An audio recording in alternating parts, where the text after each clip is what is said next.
Muy buenas tardes con todas y todos. Reciban un cordial saludo en nombre del Centro de Estudios en Justicia y Derechos Humanos, quien a través de su equipo organizador presenta una nueva sesión del ciclo de conferencias Miércoles de Gestión Pública, espacio académico pensado para fortalecer el conocimiento y las capacidades de los servidores públicos y profesionales interesados en la mejora continua de nuestra administración pública. Hoy nos reúne una conferencia sumamente pertinente, titulada Fiscalización Administrativa y Derechos del Administrado, un equilibrio necesario, cuyo objetivo es analizar la fiscalización como una herramienta esencial para garantizar el cumplimiento de la legalidad, pero sin perder de vista la necesidad de ejercer esta función respetando los derechos fundamentales de los administrados y las garantías propias del debido procedimiento. Este espacio busca también promover una visión equilibrada entre la potestad sancionadora del Estado y la tutela de los derechos de los ciudadanos, conforme a los principios de legalidad, razonabilidad y proporcionalidad que deben guiar toda actuación de la administración pública. Para ello, tenemos el honor de contar con un destacado expositor, el doctor José Antonio Tirado Barrera, abogado graduado por la Pontificia Universidad Católica del Perú y máster en Derecho de las Administraciones Públicas por la Universidad Rey Juan Carlos de España. El doctor Tirado es profesor de Derecho Administrativo en la Universidad del Pacífico y en la Universidad ESAM, y autor de importantes obras como Sanciones Administrativas, Fundamentos y Límites de la Potestad Sancionadora de la Administración Pública y Actividad Administrativa de Fiscalización en el Procedimiento Peruano. Su producción académica y experiencia docente lo convierten en un referente en la materia, y agradecemos profundamente su disposición para compartir hoy sus conocimientos y reflexiones con todos nosotros. Deseo transmitir el saludo también de la doctora Jimena Pinto Lafuente, directora general de nuestro centro de estudios.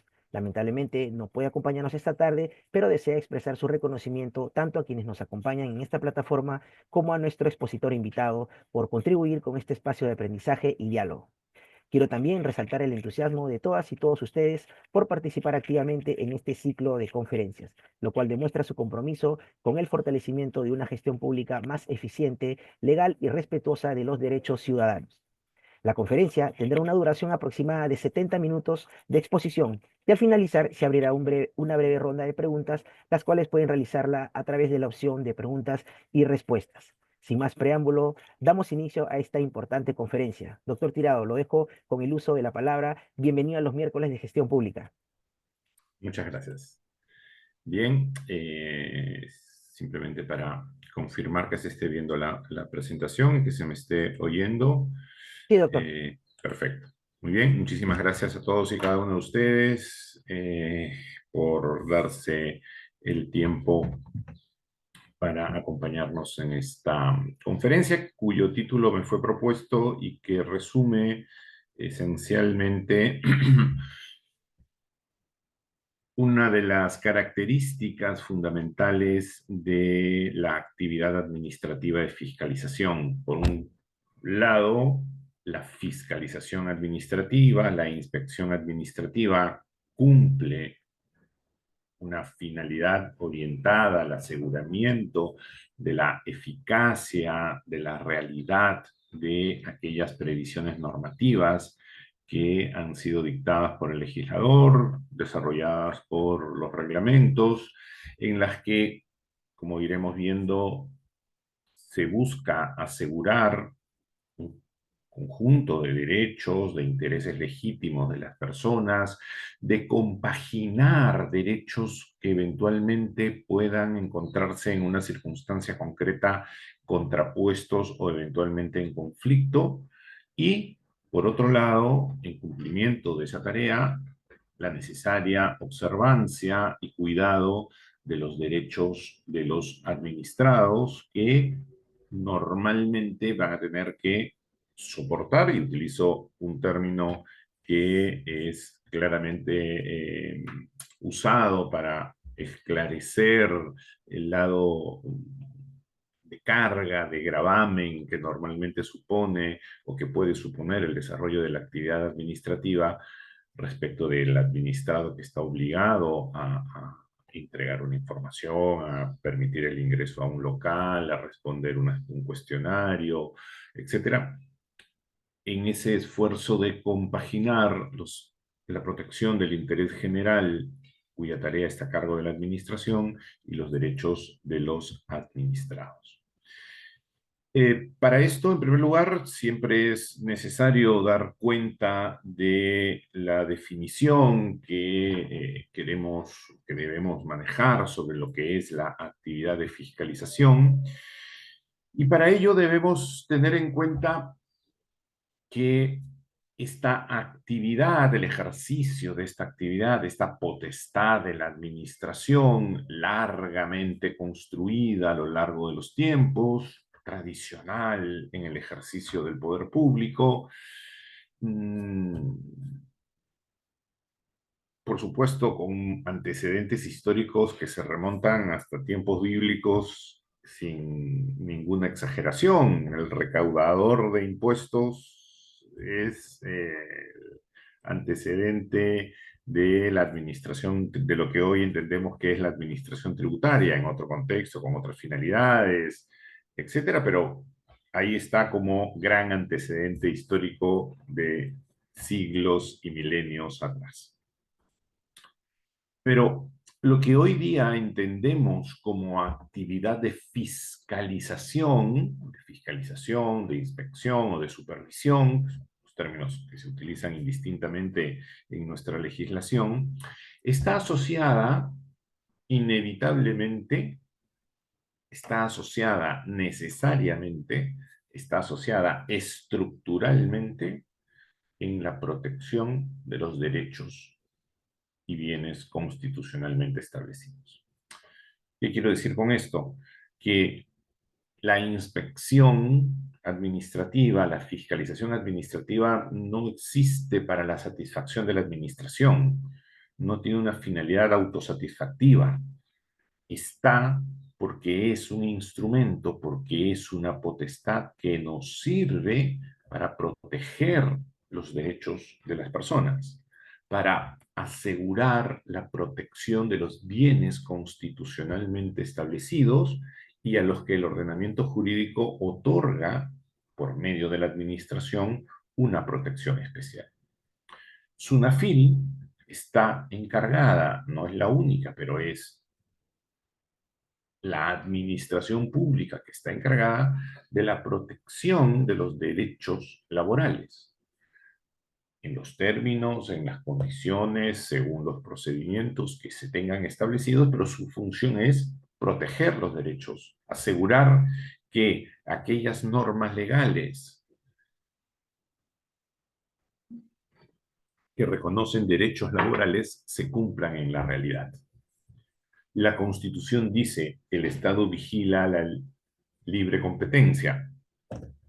En ese marco, el legislador ha decidido que esa vigilancia de la libre competencia se haga a través de una entidad administrativa.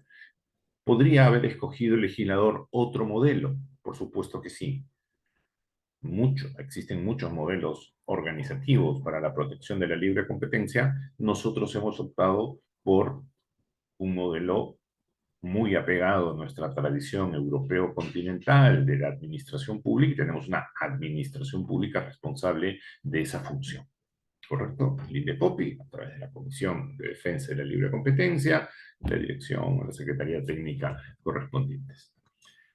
De ese modo, es necesario que cuando nos aproximemos a la pregunta sobre qué es la fiscalización, tengamos presente que la finalidad de la fiscalización, el objetivo de la fiscalización es la protección de los derechos de los ciudadanos. Y desde esa perspectiva, el ordenamiento jurídico dota a las administraciones públicas de un conjunto de potestades, en algunos casos más intensas, en otros casos menos intensas, para configurar esas facultades, ese régimen de protección a través, por supuesto, de la ley que provea, califique, atribuya esas competencias y en las que necesariamente habrá, por supuesto, el deber de respetar los derechos de los administrados que soportan, que tienen que cargar con aquellos aspectos inevitables de la inspección, que son incómodos, molestos, etcétera, pero que son inevitables, ¿no es cierto? A nadie le gusta recibir a un inspector que ingrese a su local para verificar que se cumplan con las normas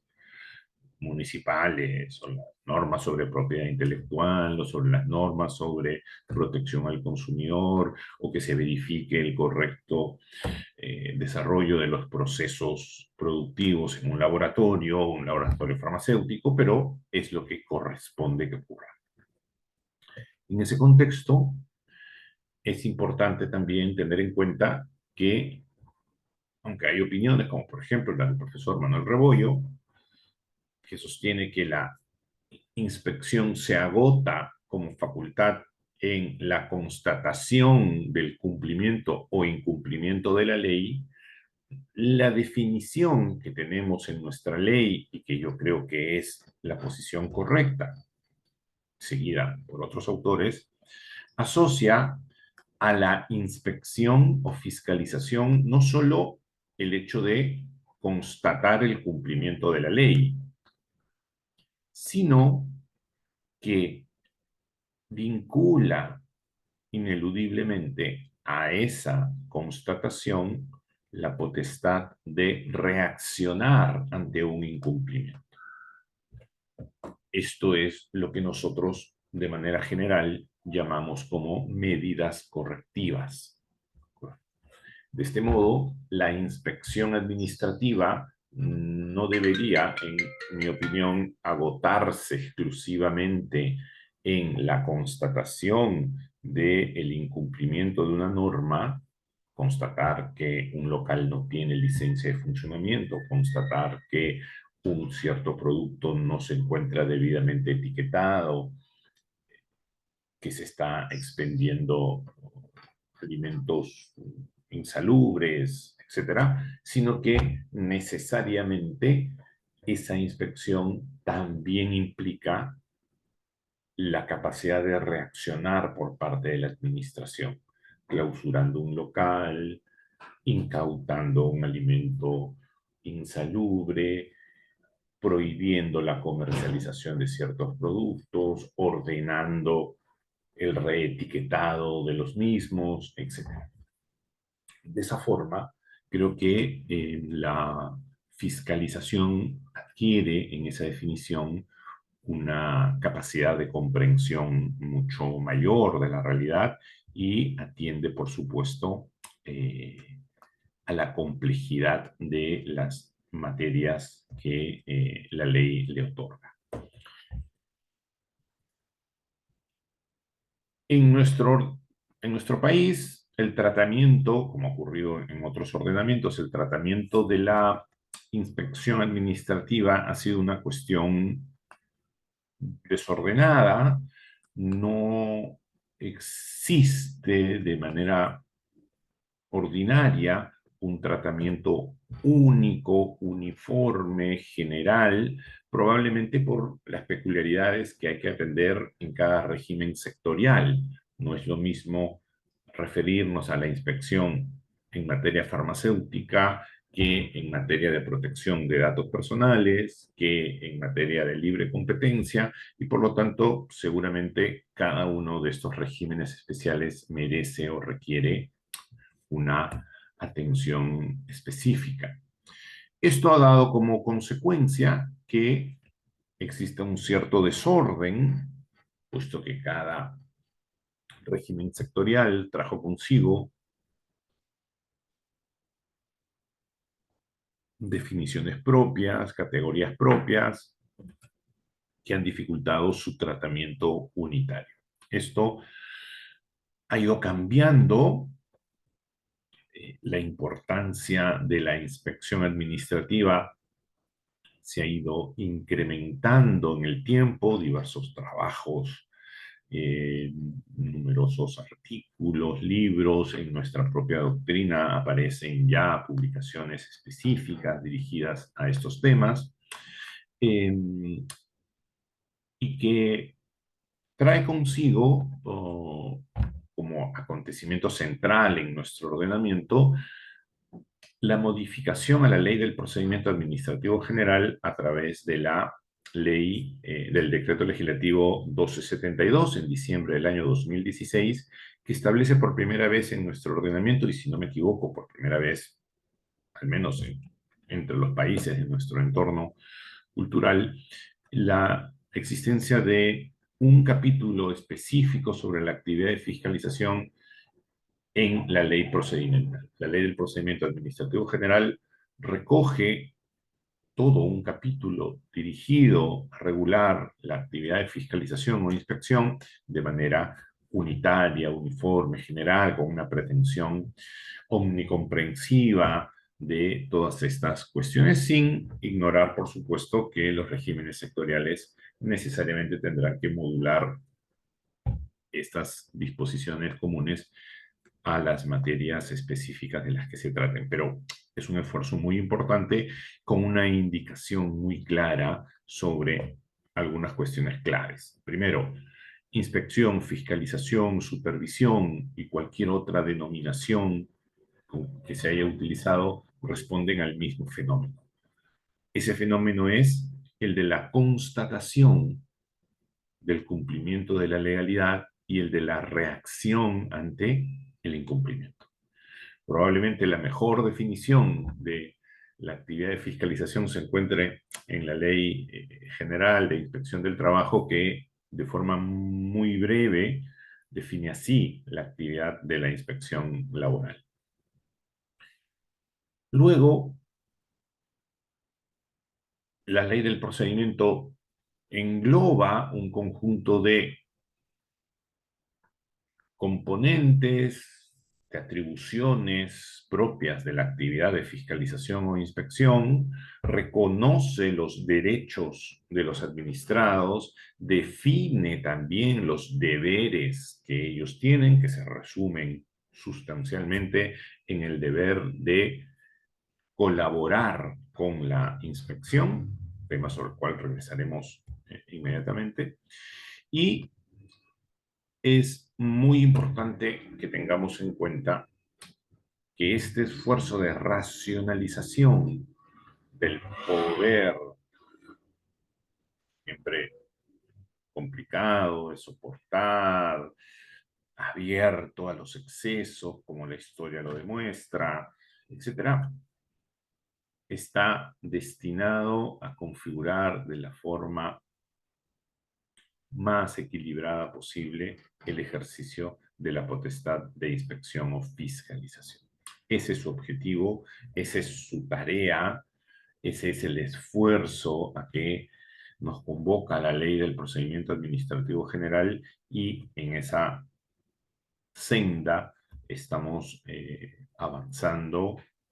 Hay ya importantes pronunciamientos, tanto a nivel de la Corte Suprema como de distintos tribunales administrativos, que comienzan a abordar de manera bastante importante, innovadora, inteligente estos problemas, y a los que hay que, sin duda, prestar mucha atención. Si queremos tener en cuenta esta es la definición que mencionaba en la Ley General de Inspección del Trabajo. La función inspectiva no es otra cosa sino el ejercicio de la vigilancia y la exigencia del cumplimiento del ordenamiento jurídico. Vigilar que se cumpla y disponer el reacomodo de la realidad para que esas exigencias legales se verifiquen en la realidad. ¿Cierto? A esto último es lo que llamamos genéricamente medidas correctivas, con los ajustes y precauciones necesarias para atenderlas. Y me parece que en dos líneas cierra de manera bastante satisfactoria esta definición en la ley. De alguna manera, podemos proponer, como hacemos ya de una forma un poco más extensa, referirnos a la inspección o a la fiscalización como todas aquellas tareas que comprendan bajo ese nombre la supervisión, la evaluación, el control, la vigilancia, en fin, todo un conjunto de denominaciones que están destinadas a garantizar la adecuación permanente de la actividad de los administrados a las exigencias de la ley y a reaccionar cuando esa consistencia no se presente. De esa forma, podemos cubrir de una manera bastante completa esta, la definición de inspección que nos permita, por supuesto, aproximarnos a partir de esta definición con algunos aspectos claves de su comprensión, como por ejemplo la necesaria atención al fundamento constitucional de la potestad de fiscalización. Me parece importante insistir en este fundamento constitucional por una razón esencial. Existen una serie de derechos fundamentales, para empezar, el principio general de libertad. Nadie está obligado a hacer lo que la ley no manda ni impedido de hacer aquello que ella no prohíbe. Exige que sea una ley la que autorice a la administración para limitar el alcance de esos derechos. Y por supuesto, no basta con que una ley lo diga, sino que esa ley tiene que ser concordante con el derecho fundamental que pueda ser afectado y exigirá esa ley, o se exigirá que esa ley encuentre respaldo también en otro objeto de protección constitucional. De tal modo que la inspección administrativa, para cada caso regulado por una norma especial, pueda reivindicar su favor que está ahí para proteger un derecho. El ejemplo más claro ya lo hemos, y además largamente desarrollado, con más de 110, 120 años de historia, que es la inspección del trabajo, trae a colación y nos permite apreciar ese ejemplo con bastante claridad. Como hay que defender los derechos de los trabajadores y como la defensa de los derechos de los trabajadores constituye una tarea asignada constitucionalmente al Estado, además de estar nuevamente señalados en la Constitución tales derechos, esa es la base que permite atribuirle a la inspección de trabajo facultades intensas que invaden, afectan ámbitos protegidos constitucionalmente, como la inviolabilidad como el derecho a la inviolabilidad del domicilio, como el derecho a la reserva de los documentos, a la inviolabilidad de los documentos y comunicaciones privados, etc. De esta forma, si no pudiéramos alcanzar, si no pudiéramos reivindicar o identificar que la Constitución también encuentra fundamento para el ejercicio de esas potestades administrativas, ellas carecerían de la fuerza necesaria, según los requisitos del principio de proporcionalidad, por ejemplo, para desplazar en un momento determinado o para una circunstancia particular el alcance del derecho constitucional que pudiera ser afectado. La Constitución, aunque no trata de la inspección administrativa en términos generales, sí hace múltiples referencias a ella. Lo hace al hablar de la inviolabilidad del domicilio, al hablar del secreto de las comunicaciones, al establecer el régimen especial tributario aplicado a las entidades educativas que revierten sus utilidades. Lo habla cuando señala que la defensa del consumidor es un objetivo constitucional, igualmente cuando habla de la vigilancia de la libre competencia.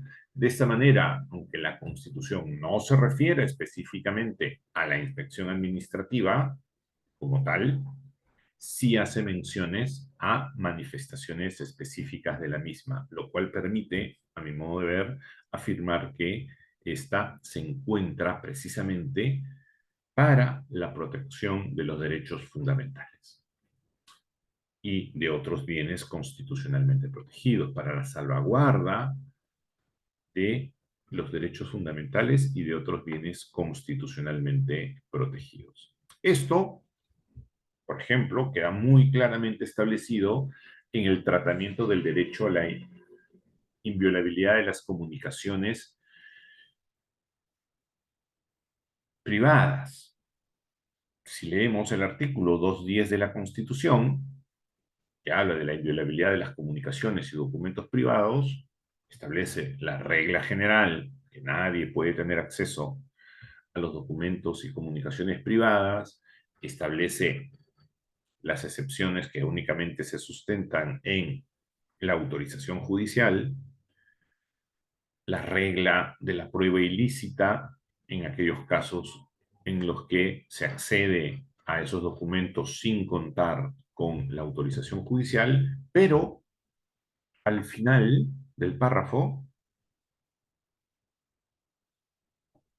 el artículo 210 de la Constitución, y es la propia Constitución, no es una interpretación legal, es una interpretación que el legislador haya hecho de la Constitución, sino que está consagrada específicamente, literalmente, en la propia norma constitucional, establece una excepción a ese derecho a la inviolabilidad de los documentos privados, refiriendo que ciertos documentos privados, aquellos calificados como libros, comprobantes y documentos contables y administrativos, están ellos directamente, por mandato constitucional, sujetos a inspección administrativa. Esto muestra cómo la norma constitucional alude, toma conocimiento de esta materia y desarrolla esa excepción atribuyéndole a la administración, ahora sí, conforme a una ley que lo desarrolle específicamente, ese acceso a ese tipo, a ese subgrupo, si se quiere, de documentos privados que son los documentos contables y administrativos. Con lo cual, creo que podemos encontrar en la norma constitucional esta configuración que nos acerca a una comprensión perfectamente razonable de el ejercicio de esta potestad administrativa y que inmediatamente, por supuesto, nos ubica en el otro lado de la relación. Si este es el lado de las potestades,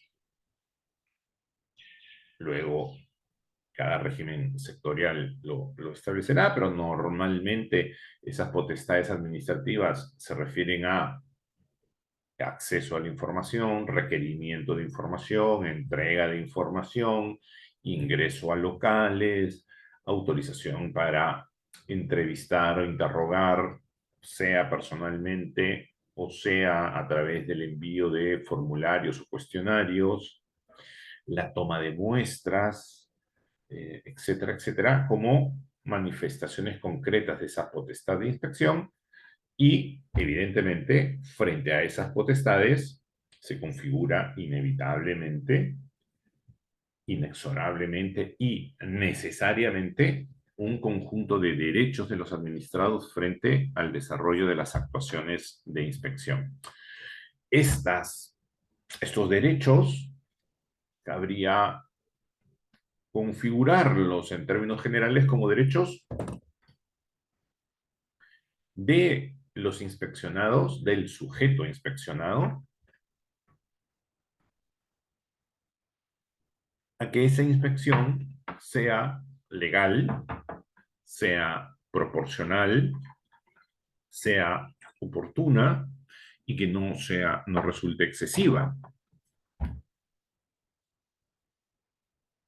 Todo lo cual debe permitirle en algún momento, ya es una cuestión distinta, decidir en qué momento podrá hacer uso ese administrado de lo que genéricamente podemos llamar los derechos de defensa en procedimentales frente a estas actuaciones.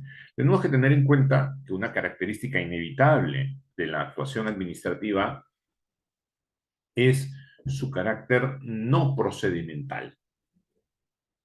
Es decir, no hay un procedimiento necesariamente. Algunos regímenes sectoriales, como el tributario, por ejemplo, sí fijan un procedimiento.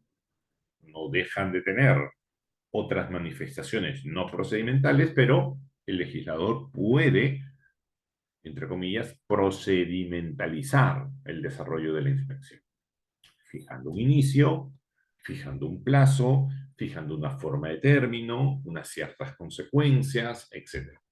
Pero también es inevitable que una parte importante de esas actuaciones de inspección se desarrollen sin procedimiento. Esto que puede sonar, esto que puede sonar excesivo, es algo inherente, propio al desarrollo de la actuación de la inspección. Es decir, ¿cómo hacemos para evitar que una persona que no está autorizada a manejar un vehículo lo maneje?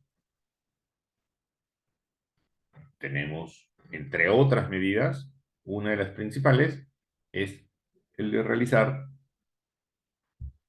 controles inopinados, vulgarmente llamadas batidas. Bueno, pararnos en la avenida, ordenarnos entregar nuestra documentación o enseñar la documentación o identificar que somos, que estamos autorizados a manejar un vehículo a través de la licencia de conducir. Esa actuación es una actuación de inspección. Esa es una actuación no procedimentalizada en tanto no se nos ha notificado formalmente en nuestro domicilio un acto de inicio de un procedimiento administrativo. Pero es absolutamente necesario para la eficacia de la actuación de la administración que así sea. Puede ocurrir en algunos escenarios que la administración comunique formalmente al administrado un requerimiento de información, por ejemplo. Y ahí tendremos una versión ya un poco más formal del ejercicio de esta función. Pero constatar si un local tiene licencia de funcionamiento, constatar si una tienda o un supermercado está expidiendo, está vendiendo productos en estado salubre, si en un mercado se está vendiendo productos no autorizados, cómo es que se desarrolla el tratamiento de datos personales por parte de un banco de datos, por cualquier agente económico, cualquier agente titular. Necesita en muchas ocasiones la presencia de la administración de forma inopinada para constatar en la realidad cómo es que eso se lleva a cabo. Entonces, esto supone necesariamente adecuarnos a las características de cada régimen sectorial, lo tributario, libre competencia, protección de datos, farmacovigilancia, alimentación, etc. Cada uno en su segmento, cada uno con sus peculiaridades. Pero lo que sí hay que afirmar con rotundidad es que en esos escenarios siempre el administrado tendrá derechos procedimentales. Otra cosa es en qué momento puede hacer uso de esos derechos. A conocer el motivo de la inspección, a conocer el resultado de la constatación, a aportar pruebas que desvirtúen lo afirmado o lo requerido por la administración, a formular una explicación de una determinada situación, etcétera, etcétera. a que ese procedimiento de fiscalización no se prolongue indefinidamente, etcétera. De tal modo que es evidente que los administrados tenemos una serie de derechos frente a la administración en general y frente a la administración cuando fiscaliza en particular. Por ejemplo, contar con asesoría profesional, eh, tener o llevar el registro de las actuaciones, filmar el desarrollo de una inspección es un derecho del administrado. Esto es imprescindible, esto es absolutamente necesario, y en los últimos tiempos, a partir básicamente de la importancia que tiene, la relevancia que tiene y el interés que despiertan cierto tipo de procedimientos, ha ido adquiriendo y alcanza en tiempos recientes una importancia muy significativa el derecho a la no autoincriminación. Además de los clásicos derechos procedimentales, conocer la orden de inspección, conocer, eh, a tener acceso al expediente de la fiscalización, poder presentar pruebas, poder presentar alegatos, poder explicar, poder contar con asesoría profesional, poder impugnar, es una cuestión importante también, algunas decisiones en esta etapa, etcétera. El derecho a la no autoincriminación ha ido adquiriendo importancia, primero doctrinal, luego jurisprudencial, y es una cuestión que tarde o temprano también llegará a nuestro medio, y creo que es importante que avancemos en su conocimiento. El derecho a la no autoincriminación, reconocido en términos generales a la persona natural, básicamente para evitar los malos tratos, tratos humillantes y degradantes, y el establecimiento de la regla de la prueba ilícita, tiene en la ley del procedimiento administrativo general un reconocimiento, una fijación específica dentro del procedimiento común, no está en el capítulo de fiscalización, pero se le aplica sin la menor duda, y que plantea esencialmente el derecho a guardar silencio, a no responder, a no entregar información que resulte materialmente autoincriminatoria bajo coacción, bajo la amenaza de ser sancionado. Es decir, este derecho a la no autoincriminación resguarda al administrado para no verse perjudicado con sus propias acciones que son impulsadas no por una decisión propia, sino por la amenaza de una sanción. Una sanción, o en términos más amplios, bajo coerción. No necesariamente sanción, pero es el ejemplo más importante, más común y más claro de ese escenario.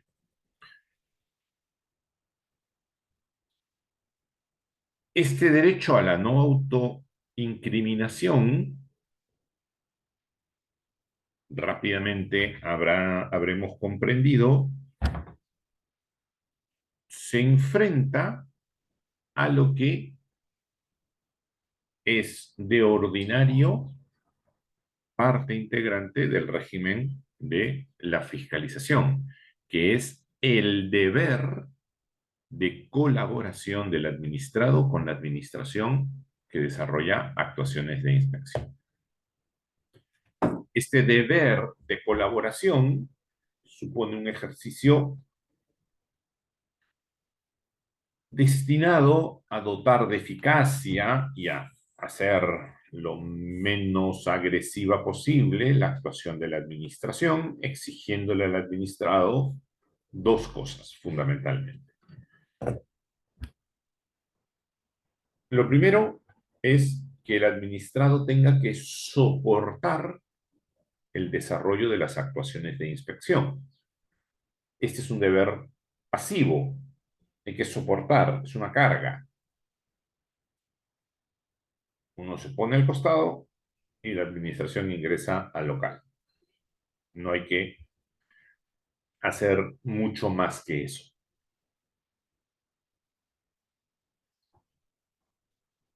Pero hay un segundo componente de este deber de colaboración que es ahora un deber activo. No solamente hay que soportar, que se traduce en un no hacer, sino que hay que, en sentido estricto, participar activamente, colaborar, y se le exige, por lo tanto, un hacer o un dar al administrado.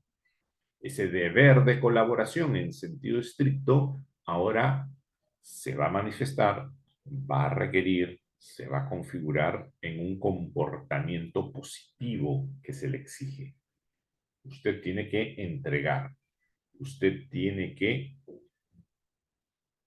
ofrecer, usted tiene que explicar, usted tiene que responder. Soportar y colaborar.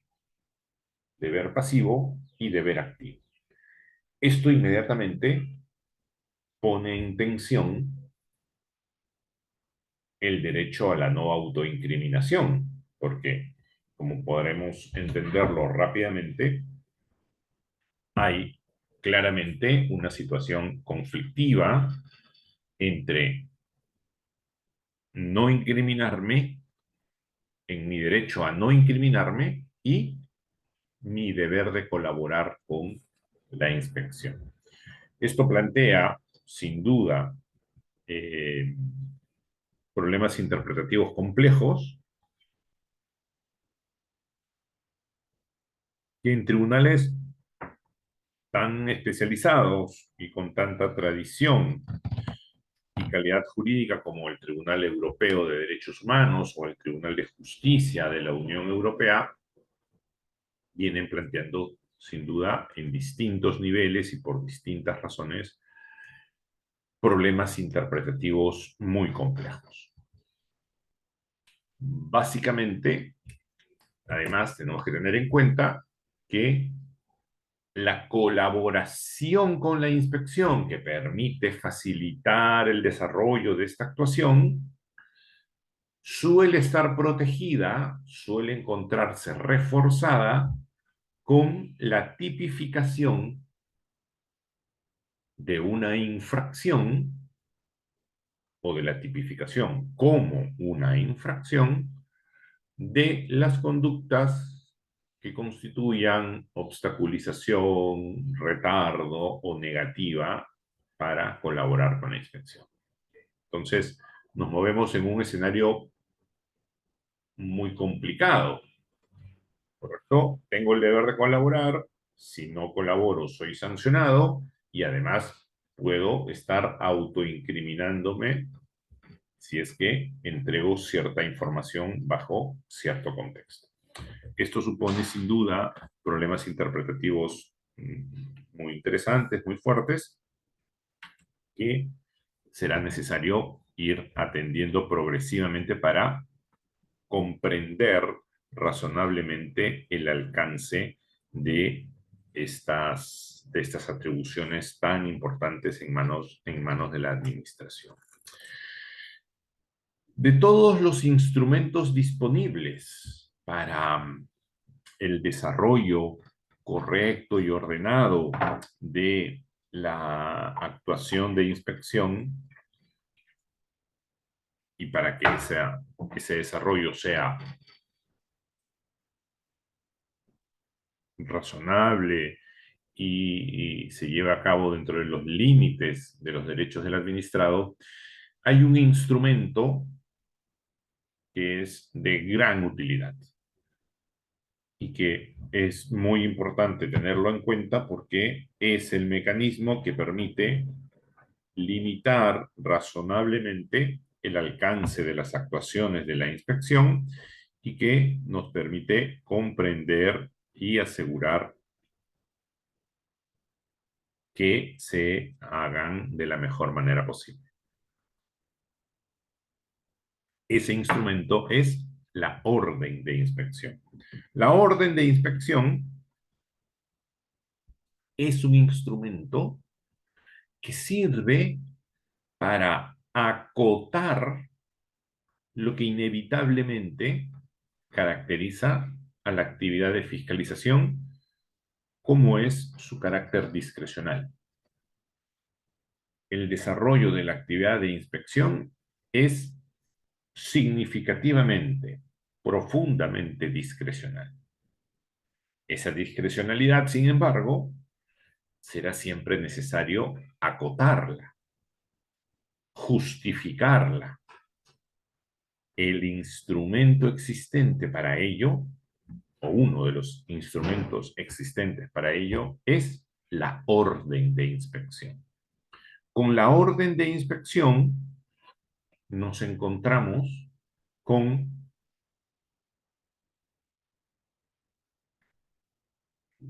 voy a utilizar el término acto administrativo, aunque esto merecería alguna justificación conceptual para ubicarlo correctamente, es el acto administrativo a través del cual la administración delimita un acto concreto de inspección, definiendo quién es el sujeto que va a ser inspeccionado, el motivo de la inspección y por lo tanto la delimitación de las concretas actuaciones que por un lado puede realizar la administración y que por otro lado debe soportar el administrado. Esa orden de inspección es la que dice, usted, administración, puede ir a tal local, puede requerir a tal sujeto esta información para este objetivo. De forma tal que esa orden de inspección acota, reduce, acomoda de algún modo esa gran potestad discrecional que supone el ejercicio de las facultades de inspección. Esa orden de inspección, por lo tanto, al ponerle límites, incluso hasta temporales, a el desarrollo de una inspección, tiene por finalidad cubrir, proteger de algún modo, en alguna medida, a el administrado que con esa orden de inspección será debidamente informado de los alcances de la misma.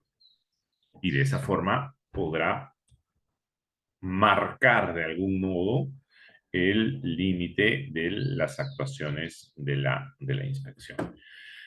En nuestro ordenamiento jurídico no lo tenemos tan intensamente desarrollado. La ley del procedimiento nos da algunas indicaciones indirectas, si se quiere, de su configuración. Algunos regímenes sectoriales, la laboral es muy importante en esto, también nos lo ofrece y podemos en consecuencia tener claro en términos generales cuál es la utilidad, cuál es la finalidad de las órdenes de inspección.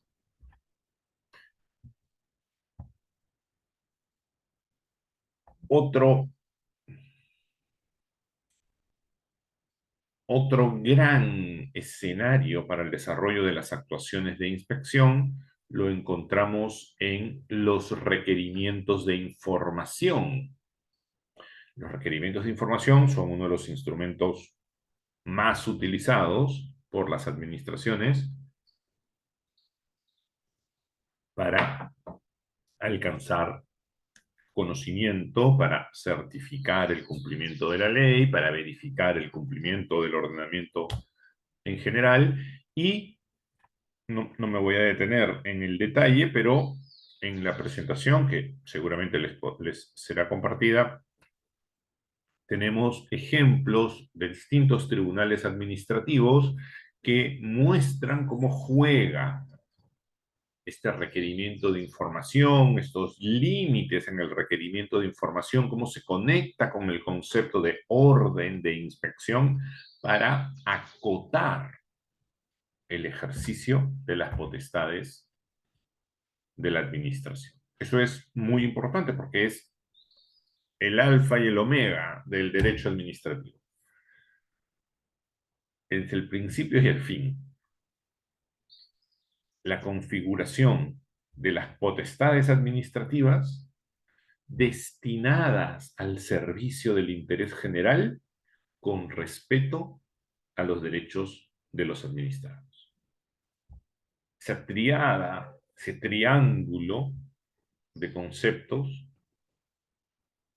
forman una idea básica del derecho administrativo que recurrentemente va a ir apareciendo en cada uno de los escenarios específicos en los que nos encontremos. Tenemos diversas formas, diversos pronunciamientos: la Sala de Defensa de la Competencia, el Tribunal Fiscal, el Tribunal de Sunafil, sobre los límites de los requerimientos de información. Y esto expresa, por eso decía que vamos encontrando ya a través de la jurisprudencia, a través del pronunciamiento de los tribunales administrativos, la construcción poco a poco de una comprensión correcta de estas categorías tan importantes en el ámbito del derecho administrativo. Y finalmente nos volvemos al problema de la relación, de la tensa relación entre el derecho a la no autoincriminación y el deber de colaborar con la administración, porque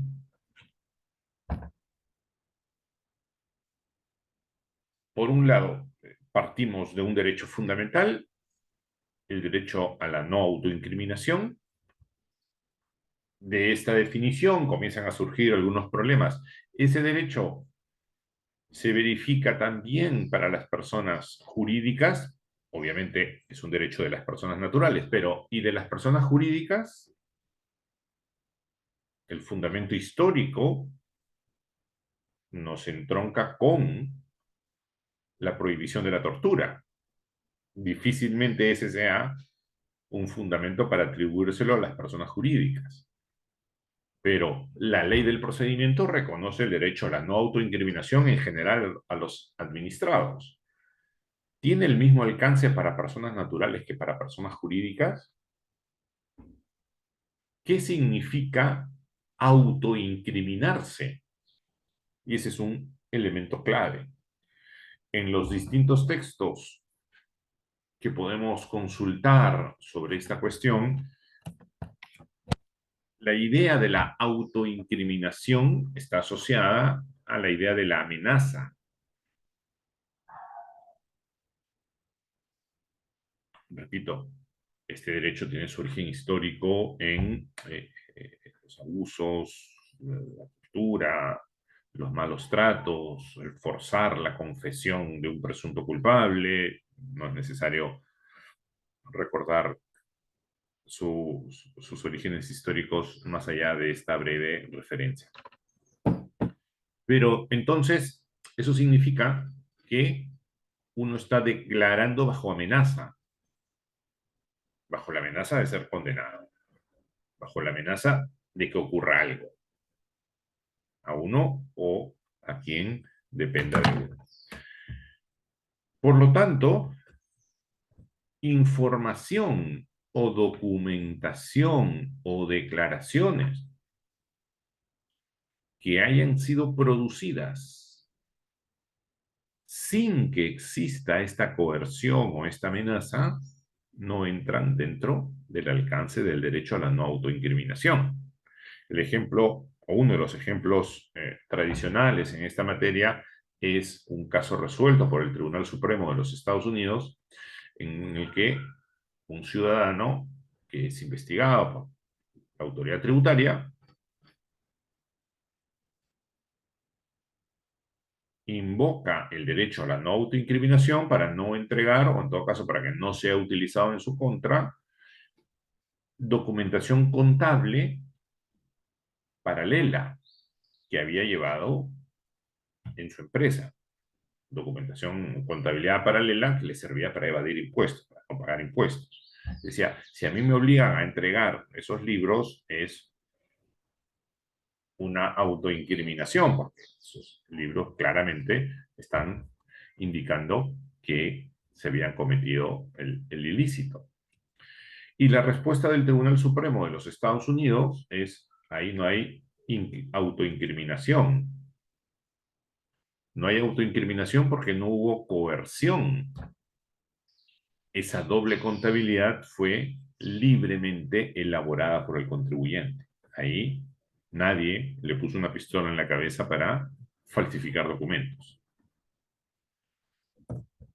Entonces, no basta con que la documentación sea incriminatoria en un sentido amplio, tiene que serlo en el sentido de haberse producido bajo amenaza, bajo coerción.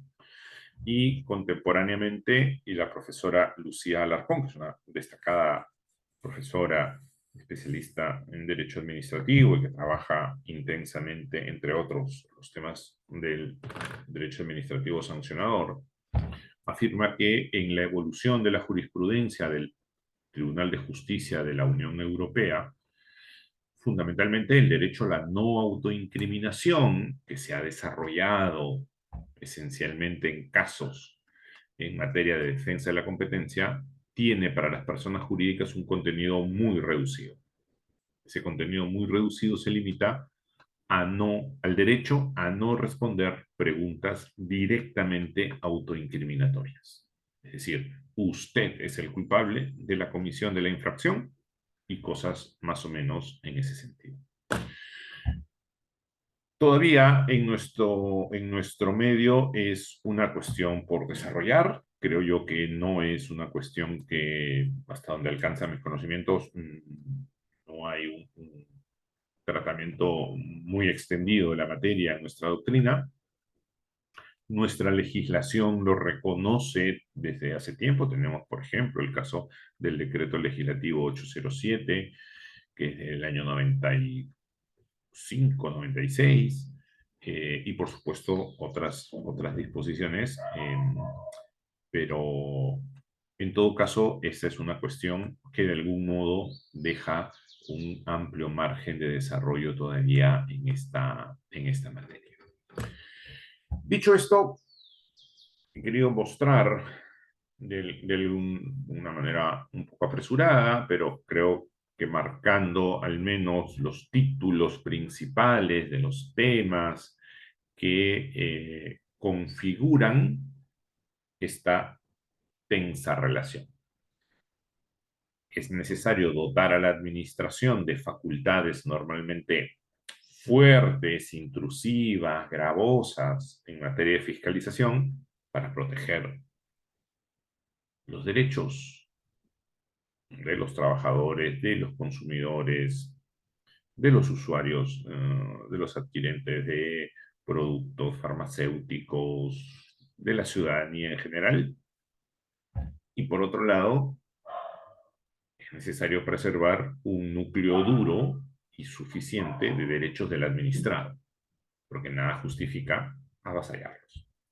Esa situación de tensión va a acompañarnos en la configuración de las potestades de fiscalización permanentemente. El caso del derecho a la no autoincriminación es un caso particular que ilustra de manera importante esta cuestión, y creo que tenemos y es posible encontrar en la jurisprudencia de nuestros tribunales administrativos algunos ejemplos, no necesariamente del derecho a la autoincriminación, sino de otras manifestaciones en la limitación de las facultades de inspección, básicamente en lo que se refiere a la orden de inspección y a los requerimientos de información que contribuyan a configurar adecuadamente esa relación.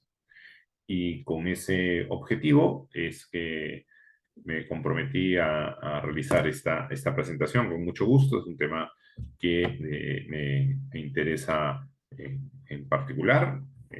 Recuerdo que hace ya algunos años, probablemente haya sido el 2000, creo que fue ya el 2016 o el 2017, tuve la oportunidad de participar en las actividades que no recuerdo bien cómo se llama, creo que es el Congreso la Convención de Oficinas de Asesoría Legal, en la que hice una presentación sobre también las facultades de fiscalización. Creo que todavía está por ahí el video, si es que alguien tiene interés y no se asusta de los participantes de ese evento.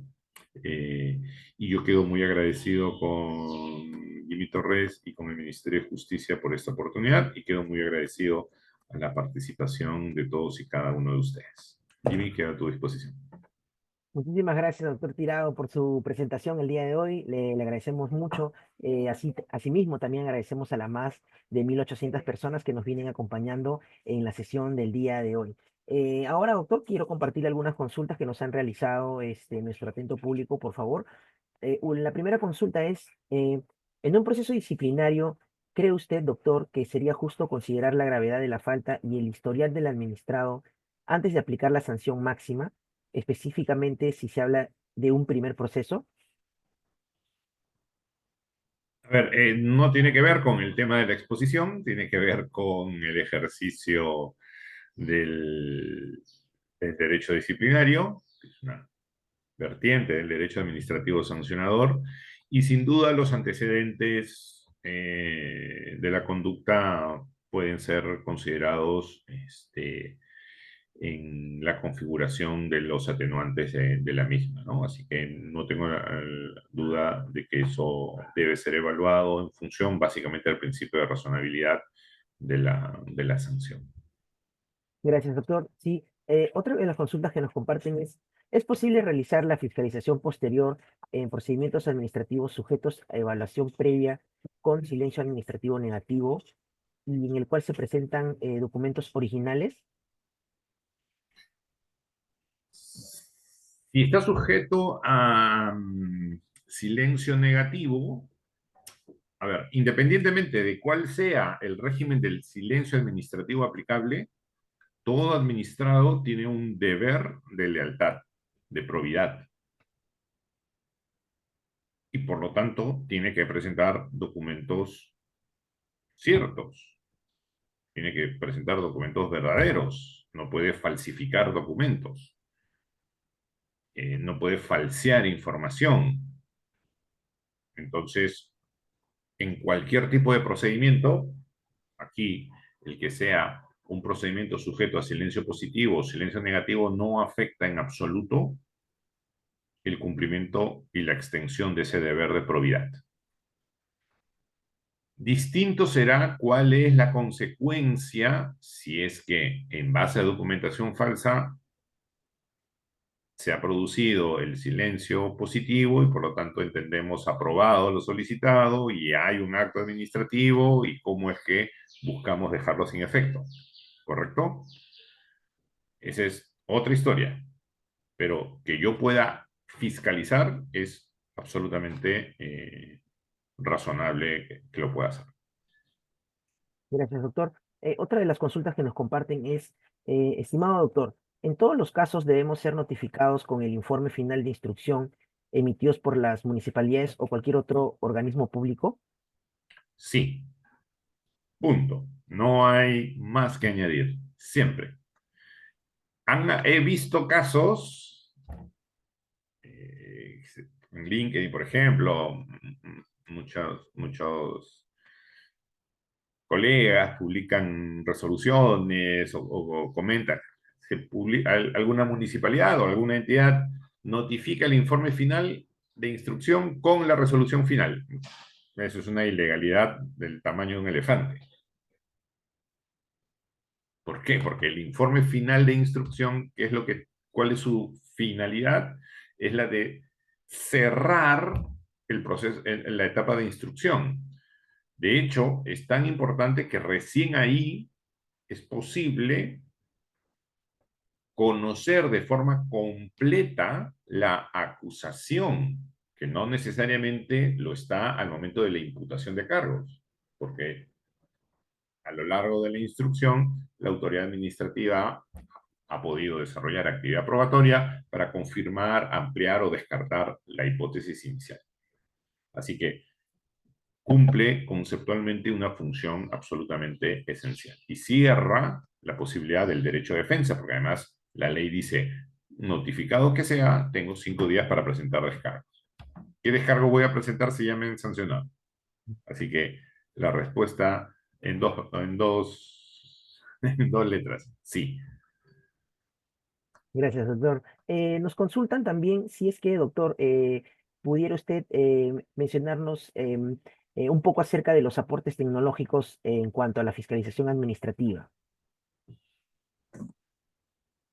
Muy bien, no soy precisamente una persona muy apegada a la tecnología, aunque debo confesar que tendré que romper con esa inercia, pero como cualquiera de nosotros que haya leído, aún cuando sea de manera superficial, noticias, comentarios, trabajos, este, el uso de las tecnologías de la información, el uso de la inteligencia artificial, el uso de la informática y sus distintas manifestaciones son un instrumento de fiscalización. Son utilizadas por la fiscalización en distintos aspectos. Eso es muy importante porque ahorra mucho tiempo, mucho esfuerzo, permite multiplicar la capacidad de fiscalización de la administración en lugar de estar revisando manualmente, ¿no es cierto? A través de algún sistema informático se detecta una alerta, se detecta una operación sospechosa y se informa. Entonces, efectivamente estamos, y esto no es algo reciente, por supuesto, esto está establecido desde hace mucho tiempo en nuestro medio y, por supuesto, en el mundo entero. Son un instrumento, por supuesto que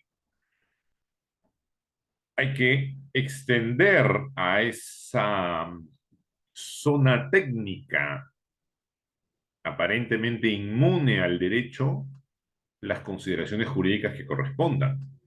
¿Cuáles son los criterios utilizados para hacer un rastreo de operaciones sospechosas en el ámbito financiero?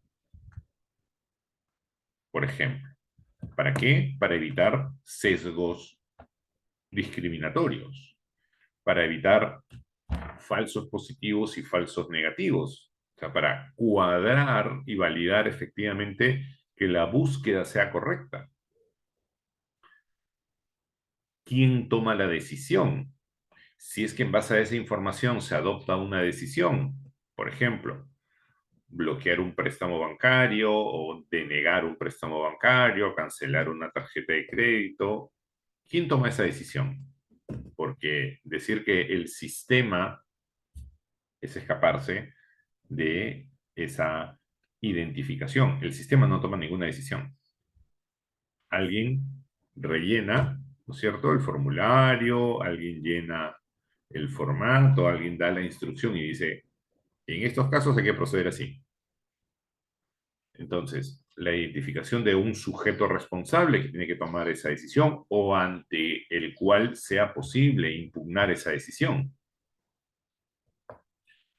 Evidentemente, los usos de la inteligencia artificial y de las nuevas tecnologías nos retan a ello, pero desde ningún punto de vista pueden configurarse como zonas exentas o inmunes al control jurídico. Sobre todo porque en base a esas tecnologías se adoptan decisiones que afectan nuestra esfera de derechos. En la medida en que afecten nuestra esfera de derechos, tenemos correlativamente el derecho a impugnarlas, el derecho a cuestionarlas.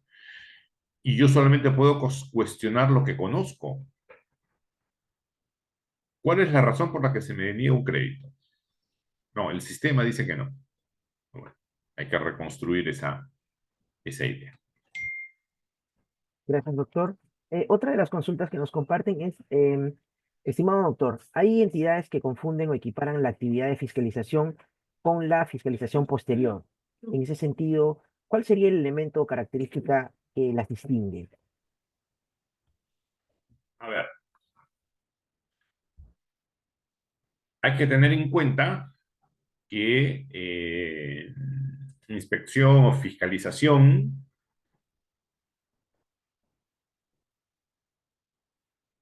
que el concepto tiene que ser bien definido para acotarlo y consecuentemente configurar correctamente sus elementos. Entonces, normalmente, es la propuesta, por ejemplo, de Manuel Rebollo, todo lo que tenga que ver con el control interno, lo que nosotros llamaríamos las actividades de Contraloría, queda fuera de la definición de fiscalización.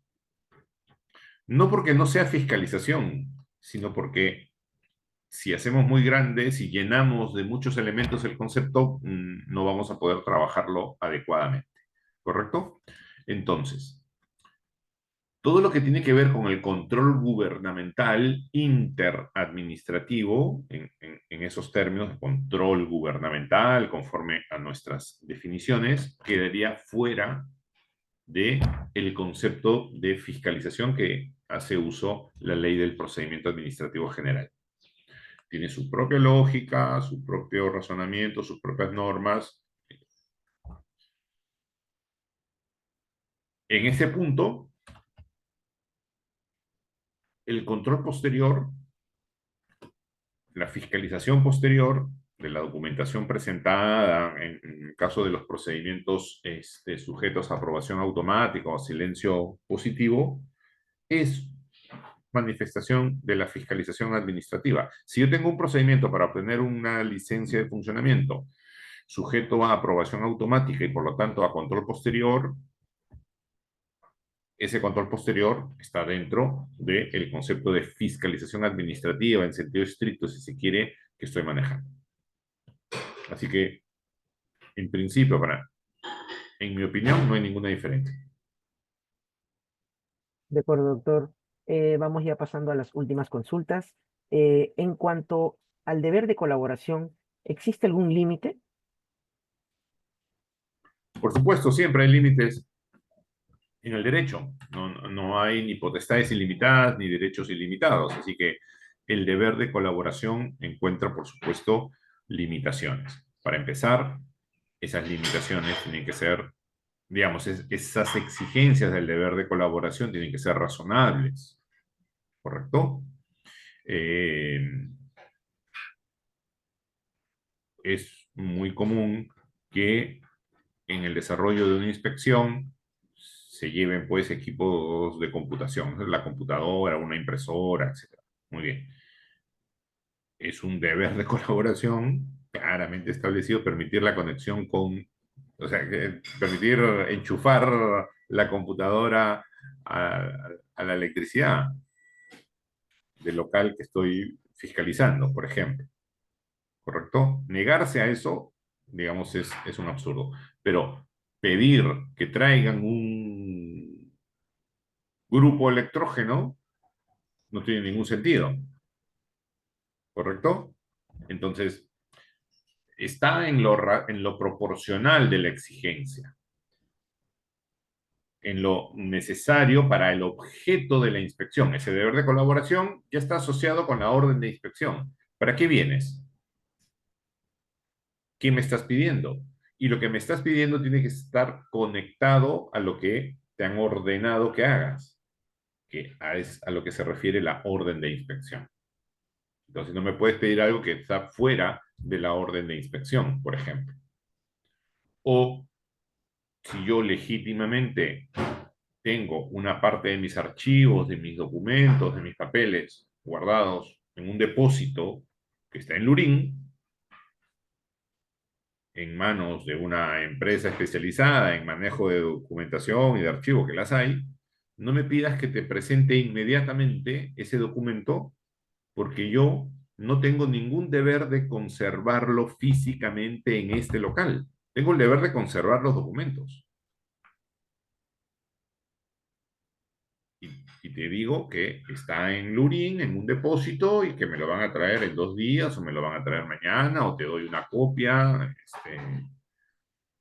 Pero si quieres ver el original, tengo que irme hasta el archivo, por ejemplo.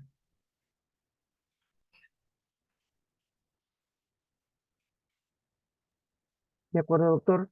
Eh, por último, doctor, pedirle que quizás podamos redondear tan magnífica presentación que nos ha brindado el día de hoy con una última idea para poder irnos de esta sesión. A modo de resumen, si nos pudiera compartir, por favor. Bueno, tratando de resumir esta cuestión, creo que debemos regresar al título de la misma. Como digo, el título me fue propuesto y creo que resume perfectamente el problema o los problemas con los que nos enfrentamos. La fiscalización administrativa no existe por sí misma, existe para proteger los intereses generales. Esos intereses generales se encuentran definidos en la Constitución y luego por la ley. La Constitución dice, el Estado protege los derechos de los trabajadores. La Constitución dice, el Estado vigila la libre competencia. La Constitución dice, el Estado vigila, promueve el medio ambiente. Todos esos son objetivos de interés general. Luego tendremos respectivas leyes, la Ley General de Inspección del Trabajo, las leyes laborales, la Ley General del Ambiente, la Ley de Represión de Conductas Anticompetitivas, el Código de Protección al Consumidor, que va a concretizar esa definición, en principio, un tanto abstracta y general, ¿correcto? Pero luego la va a ir aterrizando. Para proteger esos intereses generales, es necesario dotar de facultades a la administración, de facultades de inspección, de conocimiento, para saber que los empleadores cumplen con la ley, que los agentes económicos cumplen con la ley, que los proveedores cumplen con la ley. Y normalmente esas potestades suelen ser intensas, intrusivas, gravosas sobre quien tiene que soportarlas. Eso afecta de algún modo y de alguna manera los derechos de los ciudadanos. Y esos derechos hay que respetarlos. ¿Dónde poner el punto? Siempre es una cuestión muy difícil de definir y probablemente sea imposible de definir anticipadamente. Pero la configuración de una serie de técnicas como la orden de inspección, como los derechos de defensa durante la fiscalización, como la determinación del alcance del derecho a la no autoincriminación, son instrumentos que contribuyen a construir ese equilibrio. ¿Correcto? Y entonces, ese es el esfuerzo al que estamos convocados a realizar. Esa es la tarea que tenemos que cumplir y los aportes de la doctrina, el estudio de la jurisprudencia, el desarrollo de estas conferencias nos permiten aproximarnos a esa tarea siempre pendiente de culminar. Muchísimas gracias, doctor José Antonio Tirado, por su ponencia nuevamente. Agradecerles también al público que nos ha acompañado. Esperamos contar con su participación quizás en otra oportunidad, doctor. Estamos muy contentos de que nos haya apoyado el día de hoy. Le deseamos que continúe teniendo una buena tarde, así como también a las 1.700 personas que nos venían acompañando hasta este momento. Muchísimas gracias y hasta otra oportunidad. Muy bien, muchas gracias.